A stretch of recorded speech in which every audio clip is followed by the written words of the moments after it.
So the topic is money. Some people talk about money being very important. Other people say, no, money is not important. But I would like to say, in all practicality, this should not be a topic of debate at all. There are things that money can do, and that can only happen with money. And there are things that money cannot do, and they cannot happen with any amount of money. Okay. For example, you can buy someone a gift with money, but you cannot force somebody to love you just because you have money.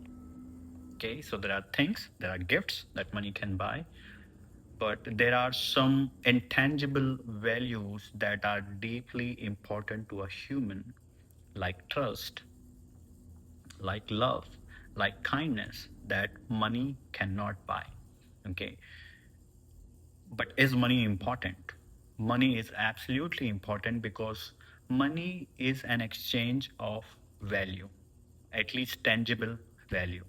Most of the things that you can buy can only be bought with the help of money, unless you are exchanging it with another value, right? So, for example, you may be bartering uh, certain skill sets that you have with someone else who does not have those skill sets. So that kind of barter can happen in some collaborations. That's where we talk about partnership and collaboration.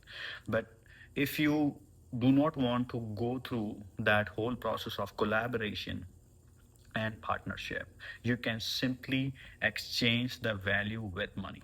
Now, these values are, some of them are very important. For example, education, a hospital bill.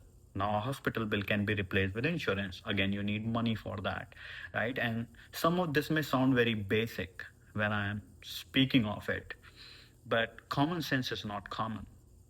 Because if it was, we would not be debating this for hundreds and thousands of years whether money is important or not. Money is important, but it is only important in the areas where it is important. And it is not important in the areas where it cannot do anything. So there are things that money can do, and there are things that money cannot do. Okay. So stop the debate, generate value, make some money,